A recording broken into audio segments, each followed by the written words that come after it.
Good evening, friends. It's the Sunday of Labor Day weekend and it's time for a 24-hour reading vlog. I am doing a 24-hour readathon this weekend.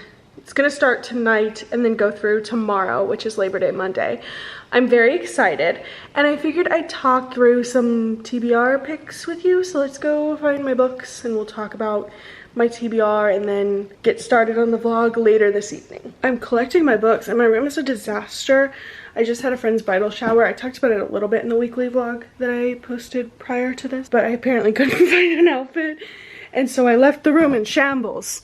So there's a task for this 24-hour readathon is Shelby needs to clean. But let's talk about books. I'm gonna put you up here.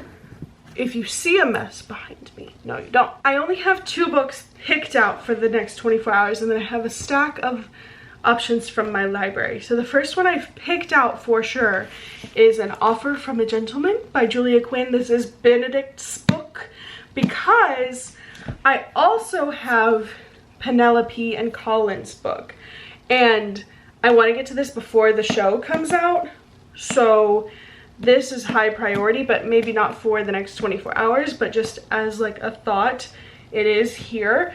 But this is the one that's the priority because I want to read Benedict's next because I'm trying to read them in order. The other one that I have is an ebook. It's 84 Charing Cross Road. This is my staple 24-hour readathon short book. It's super short. It's like around 100 pages. It's nonfiction. Whitney read it and it sounded interesting when she talked about what it was. So that's the staple short book I have picked. Then I have 4 contemporary romance options that I'm just going to kind of pick from my library. Or I could end up borrowing an audiobook from the library or something because I know I'm gonna have to work at my house a little bit tomorrow, so I'm probably gonna have an audiobook at some point. But I also have the Benedict's audiobook thing, so there's a lot of options there. But the only 2 that I definitely am gonna get to is Benedict's book and the 84 Charing Cross Road. So these are all other options if I need them. 2 Wrongs Make a Right by Chloe Leese. This is a retelling of Shakespeare's Much Ado About Nothing, I believe. And I've heard good things. It's got neurodivergent representation. American Royalty. I really just love the cover of this. I got an ARC of this forever ago and I never got around to it. So I need to write a review for this one eventually so I can get it off my NetGalley shelf. For Her Consideration. Another one I have to get off my NetGalley shelf, but I've heard good things about it. But it does have famous people, which I typically don't like in books, so we'll see. And lastly is Do I Know You by Emily Wibberley and Austin Siegeman Broca. They're the married duo that's written a couple YA things, maybe second chance romance, I don't know. But those are some options for other books I could read. So that's kind of a general TBR. Not all of those obviously are gonna get read in 24 hours. I wish I had that kind of capacity, but the goal is to at least finish An Offer from a Gentleman. That is the main goal. As you can tell, I haven't moved my camera at all, but it's now 7 p.m. I have napped, as you can clearly tell by my hair, but it's time to start Benedict's story. I'm really looking forward to this one. Not as much as I am Colin and Penelope's, but I think that's because Colin and Penelope's show is on the horizon. I'm hoping it comes out towards the end of the year, and I know that this is going to be in high demand whenever it's announced, so I'm trying to get it before the high demand hits. That way I can have the library copy, I can have an ebook if I want one from the library, I can have an audiobook, whatever. So I think I'm really excited for this one because I'm like familiar with the characters. I feel like we don't know Benedict at all from the show. We know a little bit of him, but not enough to like constitute me being invested in his story. So I'm really looking forward to this book to see how that shapes out and like if it compares to the other 2. This is the first one that I'm not gonna have a season of the show to compare it to, so maybe that'll give me some fresh insight and allow me to picture the characters on my own and envision them and then let the show change that. And I think I'll be receptive to the show's changes based on my experience with the first 2 seasons / books. So there's my story on that. I am wasting valuable time. It's 7 p.m.-ish. So I think I'm gonna do like a 7 to 7 type thing. I'm not gonna like stop exactly at 7 if I feel like it. You know, this is just kind of like a 24-hour reading challenge in which I try and read as much as I possibly can. But it's not like I'm strict on the hours. Does that make sense? I'm wasting time. Let's go read. Time for a reading update. But first, do you have anything you want to say? Yeah, everybody. I'll be so handsome and so smart and so stinky. I'm so handsome. I'm obsessed with him in like a way that would be alarming to a therapist. Let's see how far in I am. 72 pages. So these chapters are long. I ended up getting the audiobook because I was playing Uno on my phone. So I got the audiobook so I could do both. I forget that I don't love the narrator of the Bridgerton audiobooks. She sounds like an older woman, which is fine. She kind of sounds like Lady Whistledown, I guess. Not in a Julie Andrews kind of way, but just like, you know, that Julie Andrews vibe of like an older woman narrating the whole thing. And so when she does the girl's voice, she goes, da da da da da. She like raises her voice. I can't think of a line to say. And then when she does the guys, obviously she'll lower her voice like this. And it's like, it's so pleasant to see you. And it's pleasant to see you too, she said. And it's like the cadence doesn't really work. Is that the right word? I don't know. I don't love the Bridgerton audiobooks and I'm remembering that, but it's helping me get through it right now. So it's been about an hour and a half. It's 8:23 and I'm 72 pages in. How long is this book? It's a long book, around 400 something pages, so we got a lot to go. This little update here is going to contain minor spoilers in terms of how the plot is structured for the first 100 pages of An Offer from a Gentleman. So if you wish to ignore that, skip ahead about a minute or so, minute or two, you'll be good. I'm not much further. I'm on page 97, but I wanted to say that I don't know that I noticed this in either of the previous books, but this one is a Cinderella retelling, at least for the first little bit. So our main characters are obviously Benedict and a girl named Sophie. Sophie is, as is said in the book, a bastard child in the sense that she came from a mistress. And her mother died upon giving birth to Sophie. Her father is an earl. She stayed at the earl's estate and stuff growing up, but never really had a relationship with him. The earl gets a new wife who has 2 daughters, so they're his stepdaughters. She now has these stepsisters. The earl passes away, and the stepmother is getting paid for the keeping of Sophie in the house and the care of her.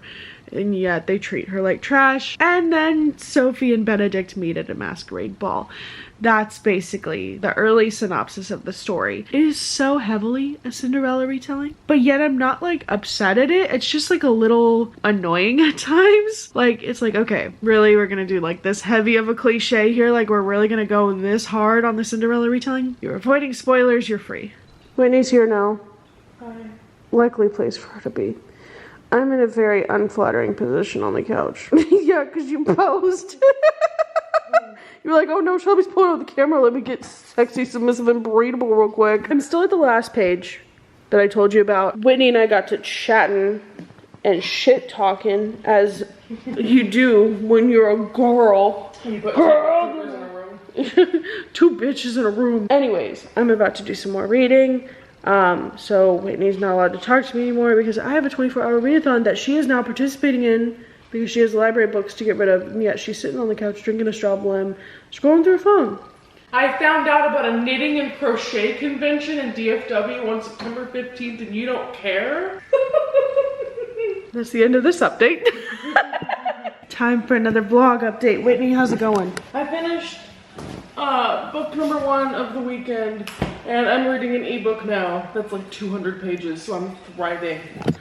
But I finished book number 1 because she's not allowed to show me up on my own readathon. She started that a long time ago and only had 50 pages left, whereas I am on page 165. It's, what time is it? It's nearly midnight. Can you believe it? It's 11:54. This is the latest I've been up in a very long time. I feel so young and full of life. It's sprightly. Yeah, just like, I feel like I don't have any joint pain at all. I feel like I can conquer the world. So page 165, I am enjoying An Offer from a Gentleman so far. This is, I think, my favorite Bridgerton book so far. Started off a little cheesy, but now we're getting into it, and I don't have like a TV show to compare it to, so it's working out well for me. So I'm gonna keep going.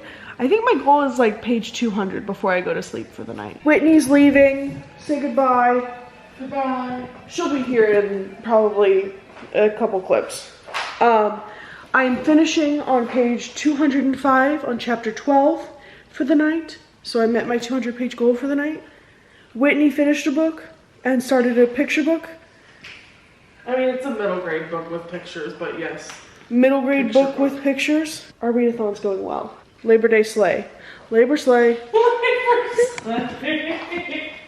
I'll see y'all in the morning. Good night. Good morning, friends. Happy Labor Day. I'm looking for my shoes. So, it is currently 11:15. I am on my way to run to Home Depot to pick up some stuff and then to my house to do a little bit of painting, maybe here and there, maybe a little gardening. Not quite sure what I'm gonna do this morning, but I've got to get some work done over at the house. So I'm going to listen to my audiobook of A Gentleman Who Loved Me. A Gentleman's Offer, whatever the book is. An Offer from a Gentleman, that's what it is. And I'm on page 288 right now. I read a little bit more last night. I think this is my favorite Bridgerton book so far, but it's still only like a 4-star. But it's my favorite Bridgerton book so far. And maybe it's because I don't have the TV show to compare it to. I fully think that could be it. But I just really like our characters. They have a unique chemistry. I don't really want to say too much on it because I don't want to spoil any plot line for it if you haven't read it yet. Theo said, it's time to roll on the ground. And I say, it's time to go to Home Depot.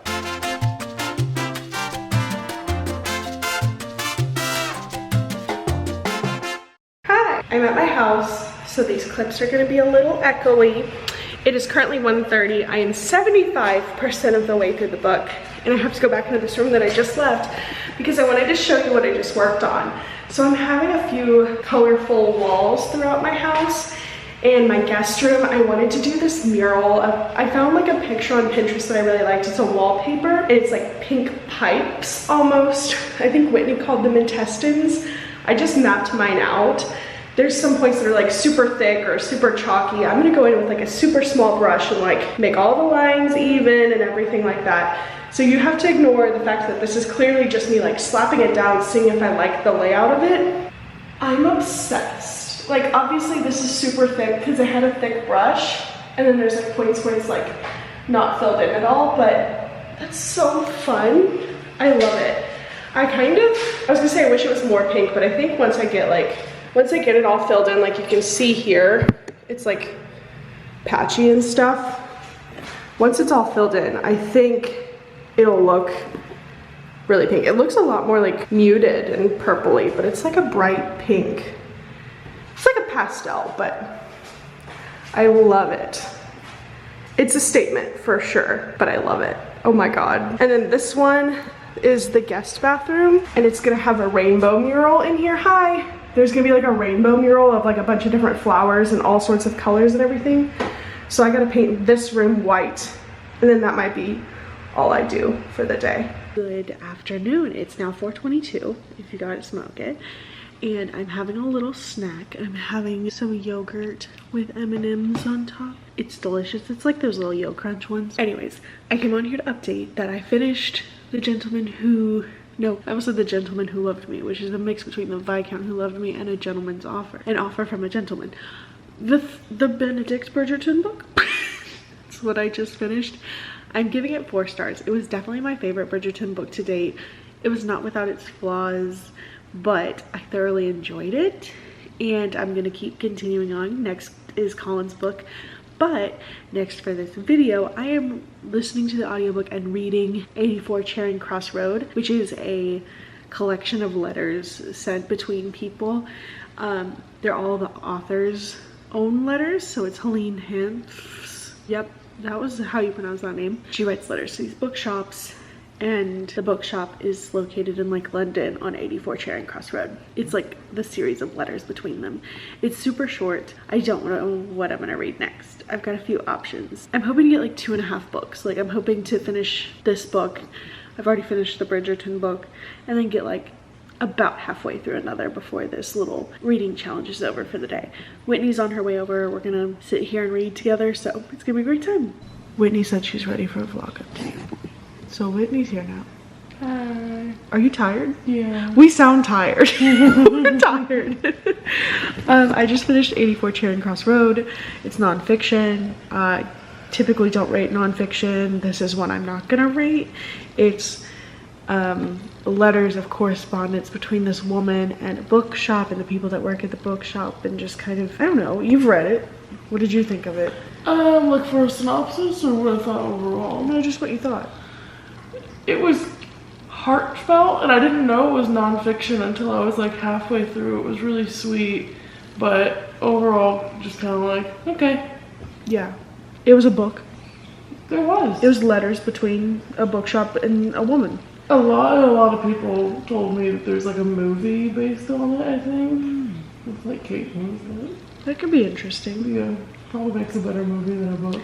Yeah, the relationship dynamic was really interesting. Because like, this woman and the people at the bookshop become close friends and talk to each other a bunch, even about their personal lives.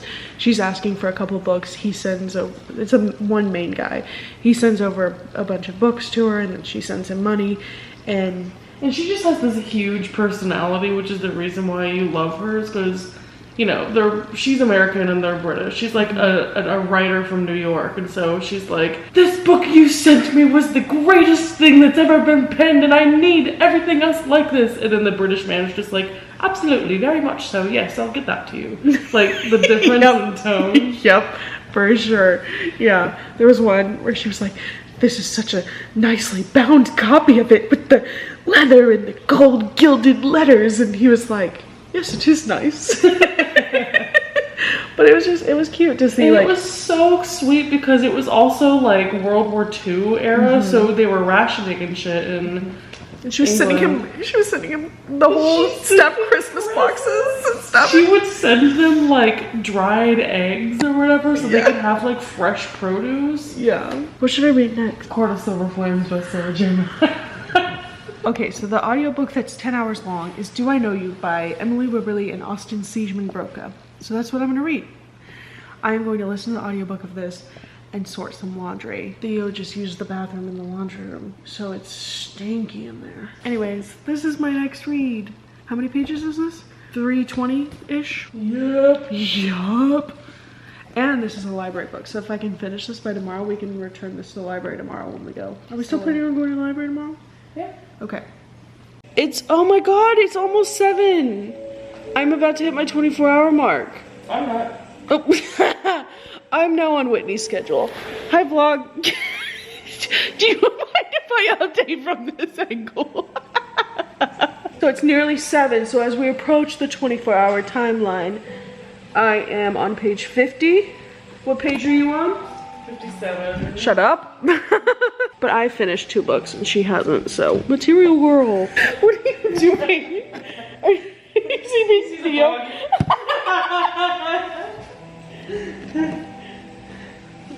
Is this the Empty Nest Dad channel? He's playing Where's Waldo right now. I spy.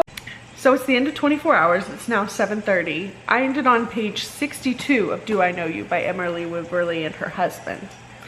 And I'm enjoying it so far. It follows a married couple who have slowly fallen apart.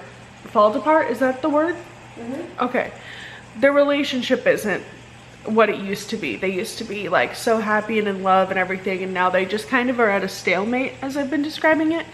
And they go on a romantic honeymoon style resort trip for their 5-year anniversary. Through a series of events, end up getting introduced as strangers and decide to spend the entire trip as strangers and learn how to date each other again. So it's kind of like a second chance romance, and I'm enjoying it so far. I'm gonna keep reading it, so I'll update you at the end of the day, but that's the end of the 24 hours. Good morning, friends. Happy Tuesday. I hope you had a lovely Labor Day. Thanks for tuning in on this little 24-hour adventure. Last night after Whitney left, I got up to 60% in Do I Know You. I am enjoying it. And I definitely want to read more by these authors. It's fun. The characters have good chemistry. I love a second chance romance. I'm thoroughly enjoying that. I consider this 24-hour readathon a success because I read a big book, I read a small book, and then I got halfway through another. And I physically read, I did some audiobook listening, I was productive at my house, I did all sorts of stuff. So I consider this a win. So thanks for hanging out with me on this little 24-hour readathon. Again, I hope you had a lovely Labor Day. and take it easy. Take care of yourself, drink your water, all that fun stuff. I will see you in the next one. Happy reading! That's a good angle.